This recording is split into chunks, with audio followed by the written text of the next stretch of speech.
Welcome to the F&O podcast, the first finance and operations podcast on the CRM Audio Network, with your hosts, Katherine Alfaro, Will Dorrington, and Shawn Tabor. This episode of the F&O podcast is brought to you by D365UG AXUG. D365UG AXUG is the world's most influential group community of Microsoft Dynamics 365 and AX users and partners. Across the globe, members share a common goal of maximizing and advancing the performance of Microsoft Dynamics 365 and AX so that individuals and companies can improve operations, overcome obstacles, and exceed goals. Check out their website at axug.com. We thank AXUG D365UG for sponsoring the F&O podcast from CRM Audio. Welcome to the first episode of the F&O podcast. That's right, you heard what I said. On CRM Audio, we are talking about finance and operations. You never thought it would happen, but yes, it has happened. And you're probably wondering, well, I think that's Shawn. Yes, it is. And he knows nothing about finance and operations. And you would be correct. That is why I brought on two co-hosts that could help me understand better what F&O is all about and bring some actual knowledge to this podcast. So you're familiar with one of my co-hosts, Mr. Will Dorrington. How you doing, sir? Hey, how you doing, man? You good? I'm well. Thank you for being here. And my pleasure. A newcomer to CRM Audio, Katherine Alfaro. Hey, guys. Katherine, how you doing? I'm wonderful. How are you guys doing? Wonderful. And this is fun. I'm excited. This has been a long time coming. And truth be told, the only reason Will is actually on this podcast is because Katherine gave him that push we needed. So that is, I appreciate that, Katherine. Well done. I love to build the stress.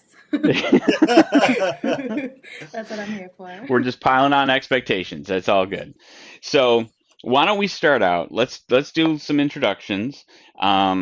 Let's let the audience know who you are and what your finance and operations experience is, and if you have a specialty, let us know what that is. So why don't we start off with Will? Go ahead, and they know you, I'm sure, from listening to the Power Apps podcast, but let's talk a little bit on the F&O side, what experience you have. Okay, absolutely. So let's start at the beginning, which is always a perfectly good place to start. So, before I joined my current company, I was at a previous where I was predominantly working around some IT factors, and then they came up to me and said, "Hey, Will, you got a finance degree, right? You want to have a little look at our finance system? It's called AX4." And then began this beautiful journey that led us towards where we are now with finance and operations. So I went from that to moving over to the company I'm at now, going through their managed services department, all the way to the delivery, and now in pre-sales. And my focus is predominantly around finance and operations, the financial modules, and the project management accounting functionality with HR stitched into that. And I also have a keen interest on how that interacts with the rest of the stack. So we're talking your project service automation, starting to delve into the crazy world of field services. And I also tickle the fancy of talent occasionally and mold that all together with the awesomeness that is CDS. So that's me, really, in a nutshell. Excellent. Katherine, how about you? Yeah, so I joined Hitachi about 5 years ago. I thought I was going to be this, epic financial person. Turned out I was horrible at that. But the supply chain guy took a liking to me. So I joined as a supply chain in the pre-sales. I did that for a couple of years, and then I decided, I wanted to really get into the nitty-gritty, so I transferred over to delivery, and that's where I've been for the past 3 years. Excellent. So we have a little bit of a span in terms of F&O. We have the finance side and we have supply chain side. So nice little mix. I know how to spell it, so that's good. I know the basic endpoints. So really, from the listener standpoint, how I look at my interaction in the podcast, I'm going to be the guy that does CE who doesn't know anything about F&O that wants to know more. So that's one angle to, I think, what we're trying to achieve in the podcast. On the other side, from your standpoint, we're actually going to go into F&O type topics, talking about supply chain, talking about finance, talking about all the ERP goodness that is in there, right? And I then hope as so. we have future episodes, we'll get folks from the product team to come in and we'll talk about updates and new functions and features and all that good stuff. I'm excited. I'm Sounds really good. excited about this. I am as well. So let's kick off. What I wanted to do is for those, maybe we have CE folks, and for I should stop using acronyms, customer engagement, formerly CRM, folks tuning in that don't really know what finance and operations is. So can one of you just give a brief kind of summary of what finance and operation is and why it's around? So who wants to take this, Catherine? You want to line it up, or I can start with the very basics and you can expand on it. That sounds like a winner. Let's I do don't the know about you. basics. I don't know about you, Catherine, but sometimes if I'm down the pub or something with my friends, they introduce me to someone and they go, "Hey, so what do you do for a living?"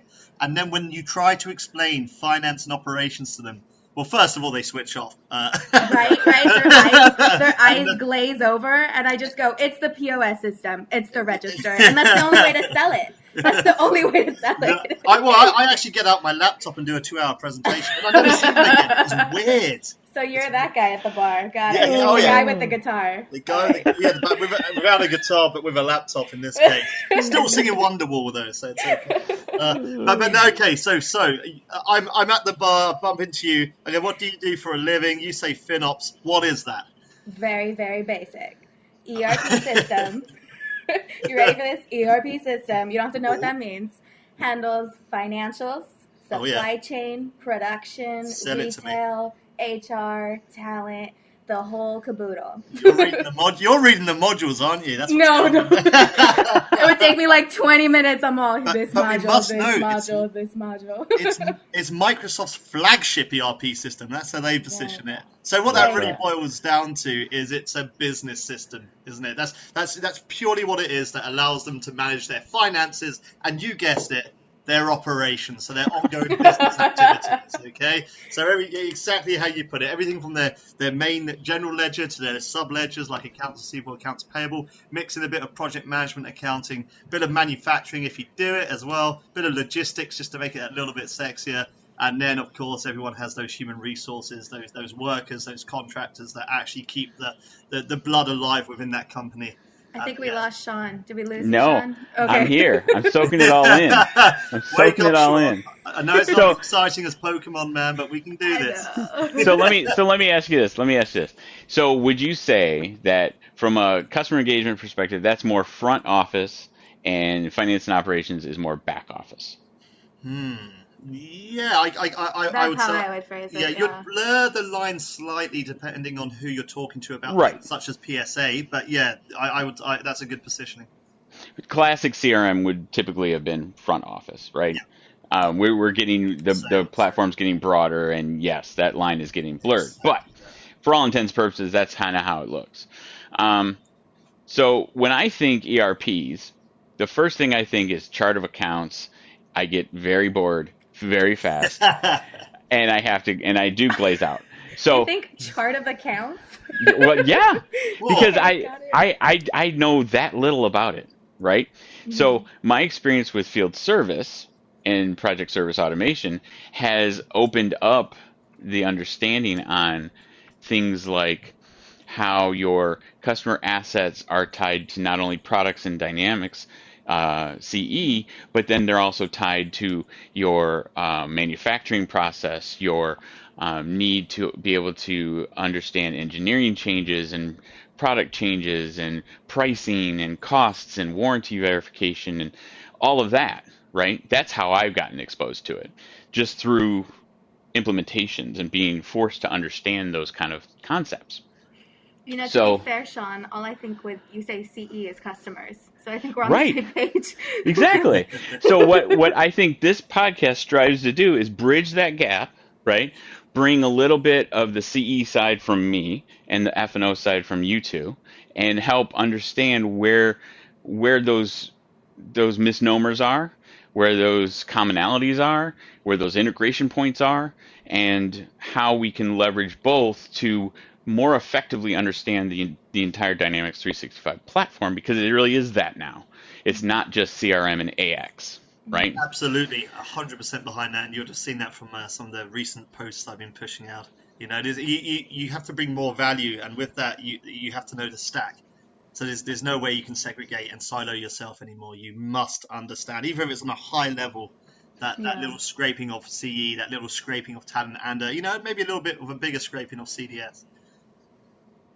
Well, and it really helps to understand the whole end to end, because if you go in, even if this is the way I look at it, even if you're going into an implementation where you have a customer that has an established ERP, let's say it's not F&O, it's not anything Microsoft, it's something foreign. That's a horrible world to live in, but yep, carry on. Yeah. It's right, but they have to drudge for it. The concepts that you're learning from F&O apply across. Right? Indeed, so, the process, the business process. Right, exactly. So understanding that helps you understand implementing CE to where you know what pieces and parts need to adapt or integrate, or data that you need to push forward or receive to make sure that business process is executed.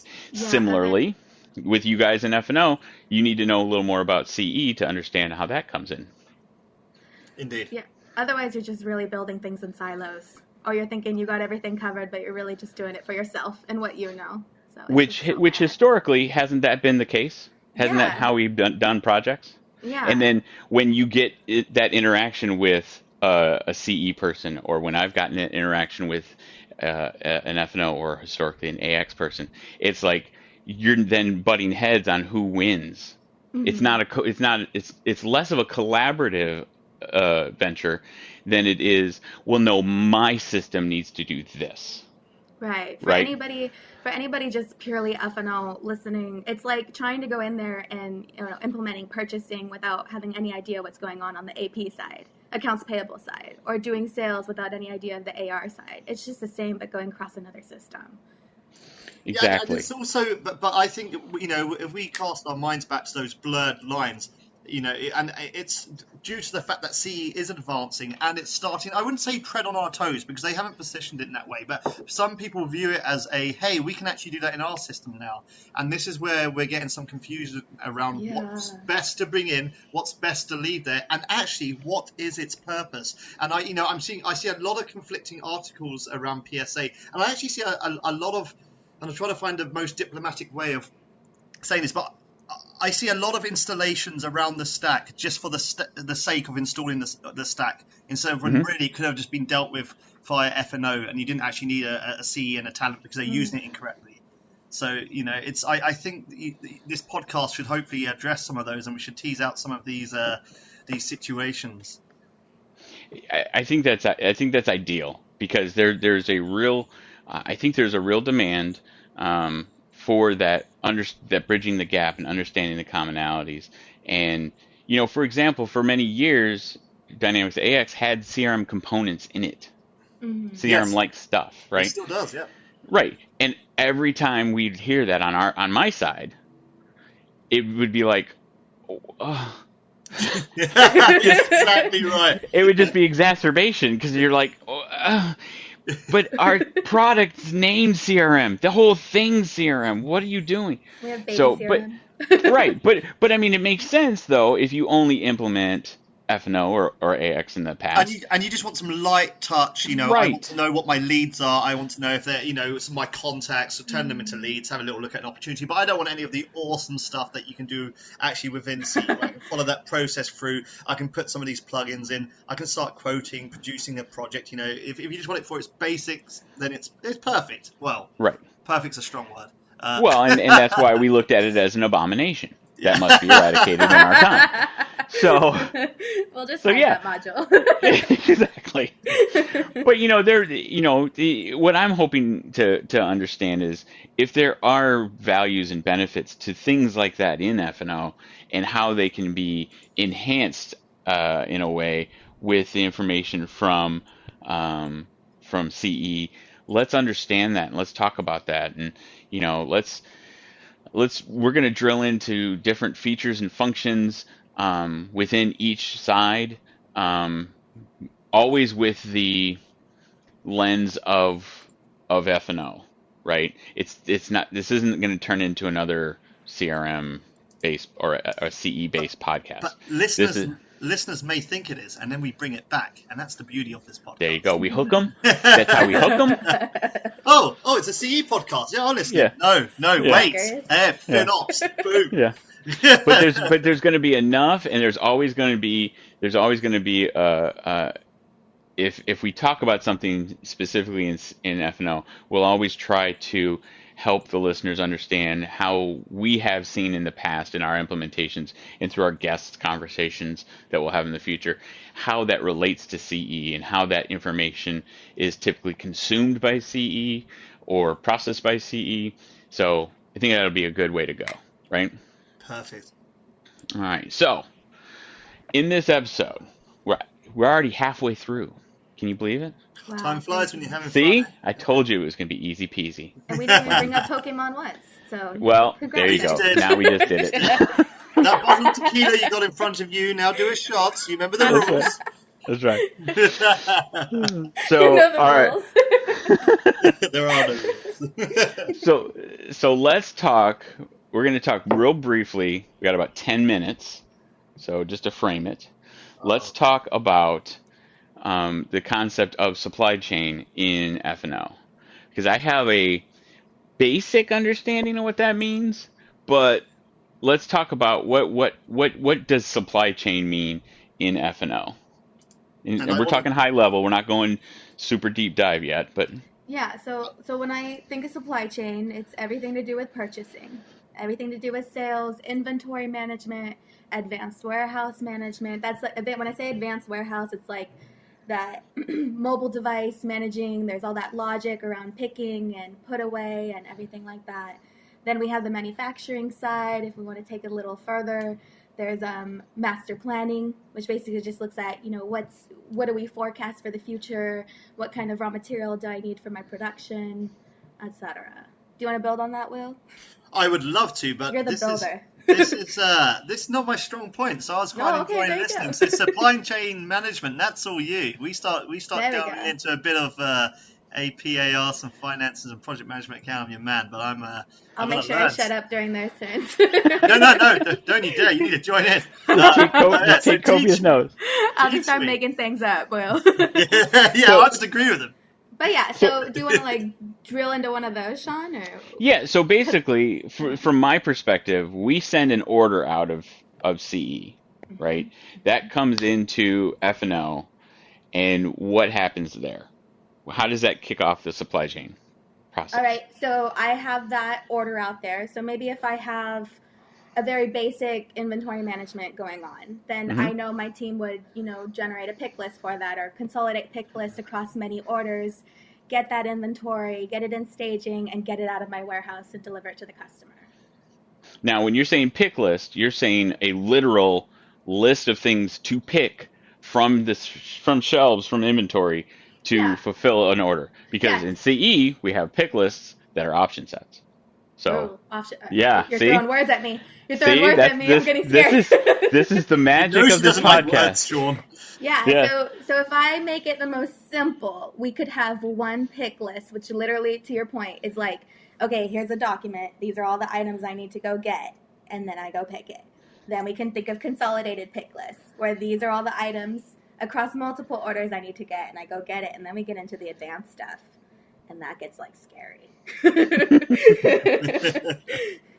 So basically, the order comes in, the warehouse gets it. They say, okay, we got to send this widget to New Jersey. Right. So that's in bin location 563. I got to go get it, and I got to go take it over to shipping.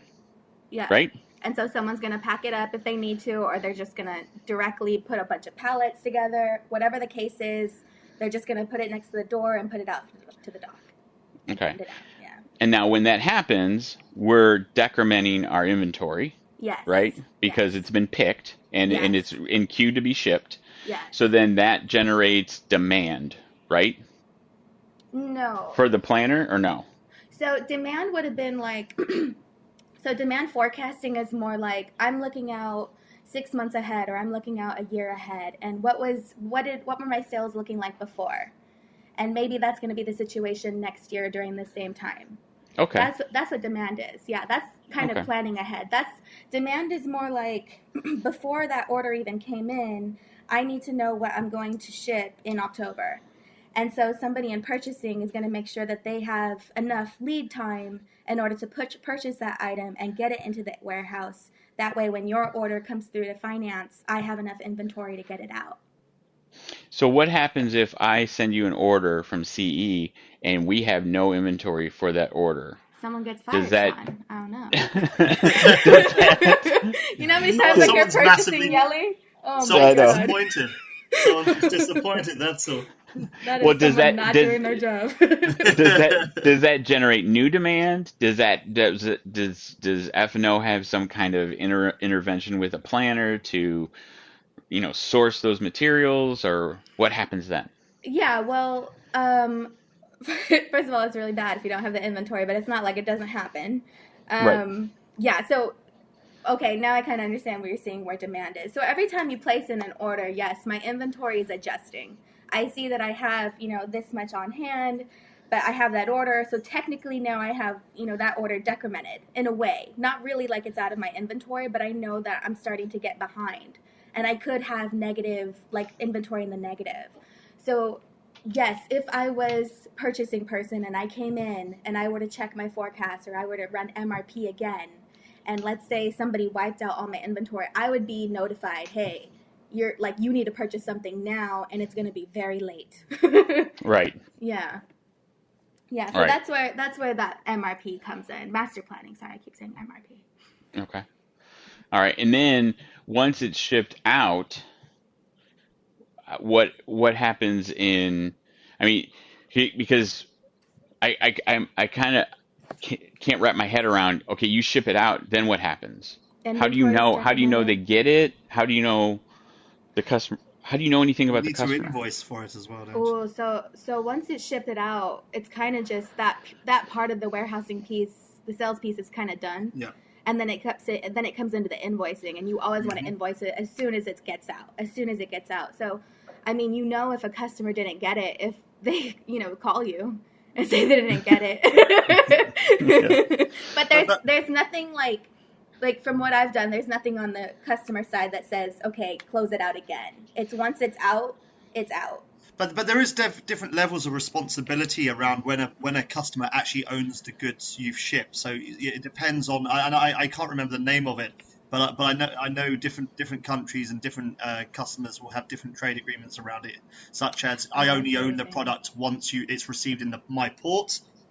I own the product as soon as it leaves your warehouse.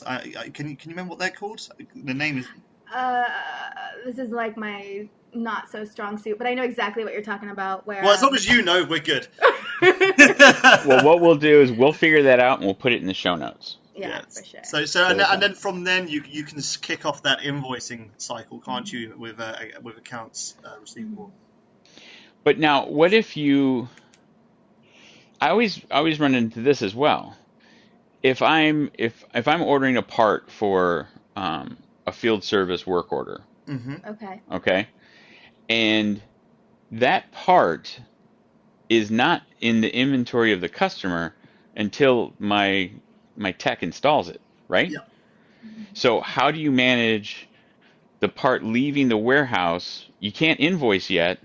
Because it's in transit being used. Right. It could be a transfer. Yeah. A transfer order. Okay. Yes. So so maybe I was thinking the sales side. You're thinking more like a transfer. This is still mine, over to another warehouse. Well, see, this is the whole confusion. I don't know how any of this works. So I think I sell something, it magically comes to me, I get a bill, and we're done.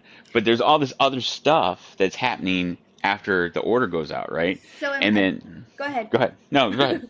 I'm just imagining, okay, if I have one major distribution center where I tend to hold all of these parts that you guys need for field service, right. And maybe that other building that other location that I'm managing, maybe I own that one too, or I have another distribution over there. I can do transfer orders closer to where you are to move that inventory over there. So Okay. that might be what you're talking about. And then when I really need it, then I would sell it out of that location. Right. So we could do an example of integration between CE and F&O would be this kind of scenario where I submit a parts request, it goes out as an order, it's processed as a transfer order in F&O, if I'm getting it correctly, to a warehouse that's closer to where my tech can pick it up or receive it.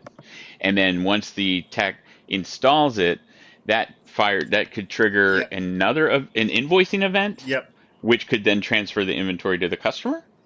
That would trigger like a sales order.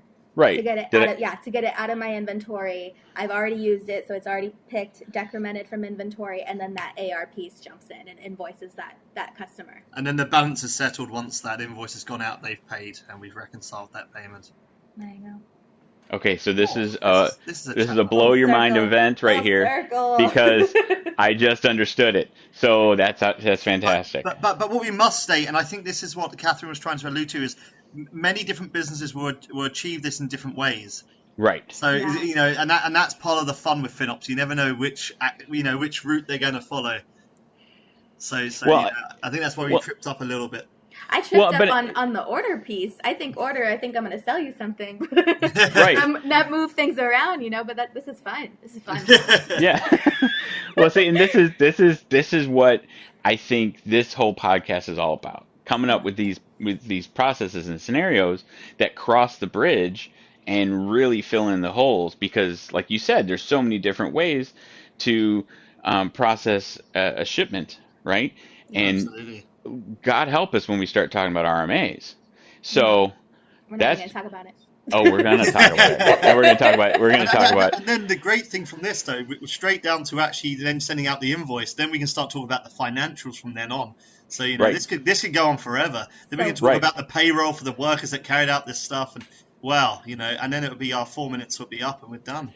Well, see, and then we could start talking about on the field service side, the pay rates for the techs and how that translates into the invoices that goes over. Beautiful. And then the sales tax and this is going to be fun. I'm so hyped. This is going to be great. I'm very excited. Yeah. So, and you know what? We are at time. It's already over. It's done. I know. You're having fun. So this is the part in every podcast that we have where we let people know how to get a hold of you on the interwebs, should you want to be gotten a hold of. Are you on Twitter? Are you on LinkedIn? Do you have a blog? Promote yourself. So let's start with Katherine because everybody knows about Will. So we're so done with you, Will. Thank you, guys. I feel so wanted. No worries. I do have a Twitter and I have a LinkedIn. You can search me by my name, Katherine Alfaro. I think you'll find both of them. Okay, and we'll put the links to those in the show notes so people can get a hold of you if they want to. And Will, go ahead and let everybody know how to get a hold of you. Hey, just jump onto those Dynamics guys. You can get me on there, or you can just search for my name, William Dorrington, on LinkedIn, and hopefully I'll come up. Or if not, you'll make another new friend, and I'm sure he'll be just as great. So it's okay. So we add all the William Dorringtons. Actually, go on LinkedIn, add them all, see what they do, get back to me. One day we'll have them all on the podcast at once. Oh, that would be a nightmare, be a nuisance. You don't want that. Well, that's when we have the convention, the Millennium, and yeah. I thought you said the intervention. I thought you said that as well. So I've been waiting for that all my life. Knowing Will, that's probably a little more appropriate. But so this has been great. I've loved this. This is I can see a lot of cool stuff happening in future episodes. Right now, we're planning on coming to you once a month. You might get the occasional additional podcast here and there, but right now we're looking at about once a month. So please subscribe and let us know what you think. I think that's it. So we don't have a for sure name of the podcast yet. If you have any suggestions, reach out to us at voice@crm.audio, as well as you could reach us on our Twitter handles that you'll see in the show notes. So with that, I think we're done. Catch you soon. Take care. All right. We'll see you next time on the F&O Podcast. This has been the F&O Podcast from CRM Audio with your host, Katherine Alfaro Will Dorrington, and Shawn Tabor. Check out our other podcasts at crm.audio or subscribe on iTunes, Google Play, Spotify, Stitcher, TuneIn, and any place else you can find podcasts. This podcast is a production of Dynamic Podcasts, LLC.